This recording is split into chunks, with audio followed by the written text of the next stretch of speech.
I opened the door and found her standing there, the woman who had stolen my husband. Her hair was immaculate, her lips painted that shade of red he once swore looked best on me. Beside her stood my former husband, now reduced to a trembling shadow. She didn't waste time. Her smirk widened, as if she'd rehearsed it in the mirror.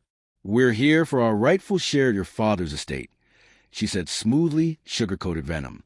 "Move out immediately." My fingers curled around the doorframe, not from fear but from restraint.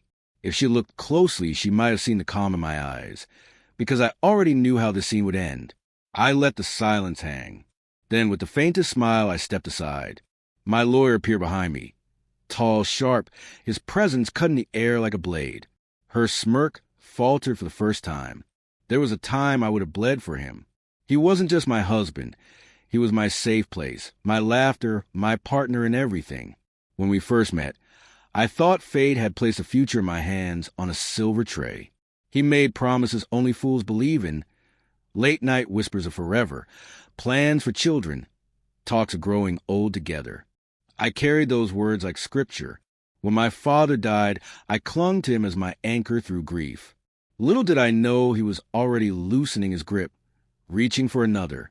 It began with a phone call I wasn't meant to hear, then business trips that didn't match the invoices, the faint scent of perfume that wasn't mine.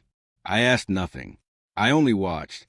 The final blow came when I followed him, seeing them together, hand in hand, laughing in the shadows of the restaurant where he'd once taken me for my birthday, was the moment my heart stopped breaking and hardened instead. Tears would have fed his ego. Screaming would have given her satisfaction. No, I chose silence. Silence can be lethal when sharpened into strategy. While he packed his clothes and muttered meaningless apologies, I packed away my grief and hid it where they would never find it, behind my smile. The next morning I called my lawyer. We reviewed every asset, every deed, every loophole his arrogance had left open, and we began to weave the net. Step 1. Secure my father's estate. It had never been in my husband's name, but I made the protections ironclad. No contest, no loophole, not a single chance for him to stake a claim. Step 2, the divorce. I let him believe he'd walked away with everything. I didn't fight over the small things. I signed quickly and quietly. He mistook my silence for weakness. Step 3, patience. I waited for him to marry her, for her greed to reveal itself, for the day she would come to my door demanding what she thought she'd stolen. And then I pulled the final string. Now she stood before me, my husband's new wife, her smirk saying she'd already won. Behind me, my lawyer stepped forward. His voice was smooth, rehearsed, devastating. "Mrs. Khan," he said, addressing her, "you seem misinformed.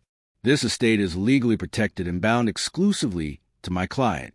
Neither you nor your husband has any legal right to it." He pulled a folder from his briefcase and opened it with surgical precision. "Given the fraudulent claims your husband made during the divorce proceedings, we are pursuing significant damages." Her face blanched. He blinked rapidly as his bravado crumbled. I stood there, silent, savoring the unraveling. "Leave," my lawyer finished, his tone final, "or we file today." She opened her mouth, but no words came.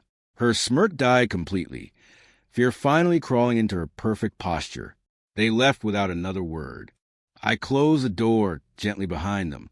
The house was silent again, but this silence wasn't heavy. It was liberation.